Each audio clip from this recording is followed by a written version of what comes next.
دیکھیں اگر کہیں کیس چل رہا ہوں اور کوئی گواہی دینے کے بعد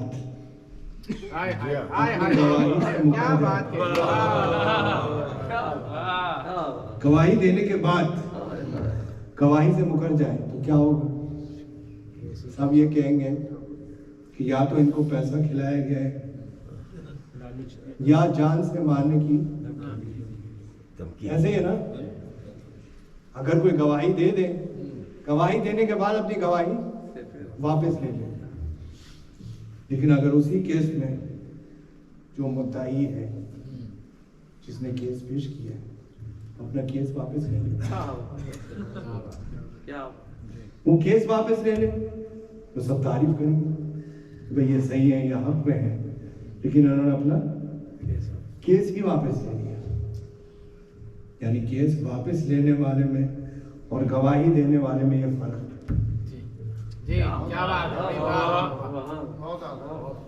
جس کا کیس ہو اور جو گواہی دیتا ہے اس میں یہ فرق ہے. اب علی ہے گواہ رسالت اور رسول اللہ ہے مدعی رسالت. گواہ رسالت گواہی دینے کے بعد گواہی واپس نہیں لے سکتے. مدعی رسالت کا حق ہے کہ وہ اپنا دعویٰ واپس لے. اس لیے علی نے نہیں کہا میں گواہی دے چکا ہوں رسالت پہ. قل کفا باللہ شہیدا بینی و بینکم ومن عنده علم الکتاب, میں گواہ ہوں رسالت پہ, گواہی واپس نہیں لے سکتا. ہاں رسول اللہ کو یہ اختیار ہے کہ وہ اپنا کیس واپس لے لیں, اپنا دعوی رسالت واپس لے لیں. رسول اللہ نے یہ کاٹ دیا. عزیزان محترم کاٹ کے یہ بھی بتایا ہے کہ مجھے لکھنا بھی آتا ہے, پڑھنا بھی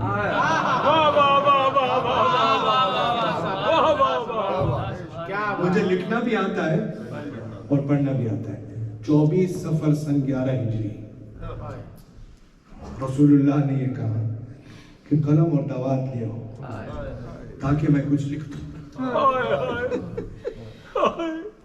تاکہ میں کچھ لکھ دوں کہ جس کے بعد اور جس کے سبب تم کبھی بھی گمراہ نہ ہو.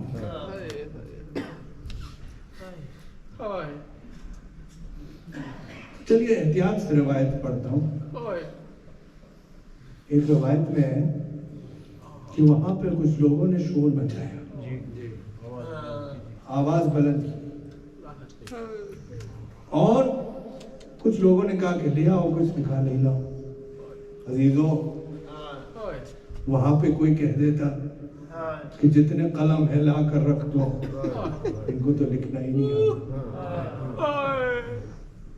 اس شخص کو تو یقیناً یقین تھا کہ رسول کو لکھنا آتا ہے, اور یہ بھی پتا تھا کہ کیا لکھیں گے. اور یہ جملہ کہہ کر کے اب اس کے بعد جو بھی تحریر لکھی جائے گی اسے باطل بھی کر دیا. عزیزوں وہ جملہ میں دہرا نہیں سکتا, مصائب تو حضور کی یہی ہیں, وہ جملہ میں دہرا نہیں سکتا. اور اس کے بعد کیا ہو, اس کے بعد اس سے زیادہ سخت جملہ ہے یہ کہ حضور پر غش طاری تھا کہ کوئی پیالہ لے کر آیا اور اس نے یہ کہا کہ یہ دوا رسول اللہ کو پلا دی جائے. حضور بیدار ہوئے تو انہوں نے کہا میں نہیں پیوں گا. حضور بیدار انہوں نے کہا میں نہیں پیوں گا. جب آپ پر غش دوبارہ طاری ہوا تو آپ کو یہ دوا پلا دی, اور جب آپ کو دوبارہ افاقہ, روایت کے جملے ہیں بہت سے مدارس سے پڑھ, کہا کہ جب حضور غش سے وہ طاری, وہ غش سے افاقہ ہوا تو آپ نے ناراضگی اظہار کی, میں نے منع کیا تھا مجھے نہ پلائے. آپ نے حکم دیا کہ یہاں جتنے لوگ ہیں انہیں پلایا جائے. جب وہ پیالہ کسی کے پاس پہنچا انہوں نے گرا دیا. اس کا مطلب ہے انہیں معلوم تھا کہ اس میں کیا ہے. ایک روایت میں یہ ہے کہ ام سلمہ کا اس دن روزہ تھا, رسول اللہ نے ان کا روزہ توڑوایا. تاکہ جتنے لوگ یہاں موجود ہیں عزیزو یہ بھی رسول اللہ کے مسائل میں مسائل تو اس سے بڑھ کر کیا مسائل میں ہیں سماعت فرمائیں گے آپ عزیزو کسی بڑے آدمی کا انتقال ہو جاتا ہے مر جاتا ہے تو سوگ منایا جاتا ہے کوئی صدر مر جاتا ہے وزیر اعظم مر جاتا ہے بادشاہ مر جاتا ہے تو سوگ منایا جاتا ہے جس ملک کا وہ صدر ہوتا ہے جس جگہ کا وزیر اعظم ہوتا ہے جہاں کا وہ بادشاہ ہوتا ہے وہاں سوگ منایا جاتا ہے پرچم کو آدھے پہ لہرایا جاتا ہے یہ انسانی طریقہ کار ہے عزیزو کیا یہ سب سے بڑے مصائب نہیں ہیں حضور کے کہ رسول اللہ اس کائنات کا افضل ترین انسان مر گیا لیکن کسی نے سوگ نہیں منایا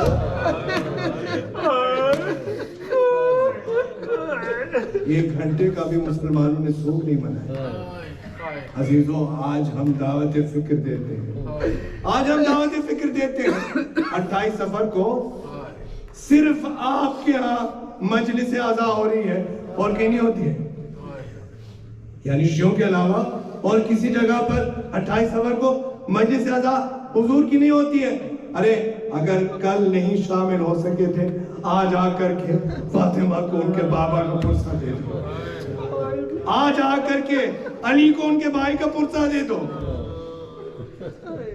جتنے لوگ کربلا میں تھے وہ کربلا سے چل کے نجف آ گئے علی کو رسول اللہ کا پرسہ دے دو علی کو کیوں حق ہے کہ بھائی کو بھائی کا پرسہ دیا جائے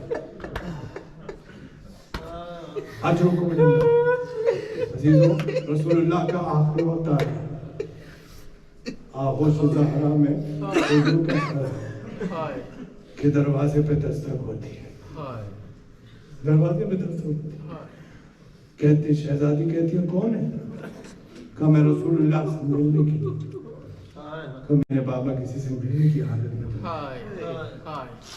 کچھ دیر بعد پھر دستک ہوتی ہے پھر وہ اصرار کرتا ہے میں رسول اللہ سے ملاقات کرنا تیسری بار دستک ہوتی ہے فاطمہ کا حسن رسول اللہ کے چہرے مبارک پر گرا آپ کو حج سے افاقہ ہوا تو آپ نے فرمایا فاطمہ میں ابھی دیکھنا تو بابا کوئی آپ سے ملاقات کا اصرار کرتا کہ یہ تو تمہارے دروازے کا احترام ہے ورنہ ملک الموت جب چاہتا ہے جب چاہتا ہے اللہ کے اذن سے جاتا ہے ارے یہ وہی دروازہ ہے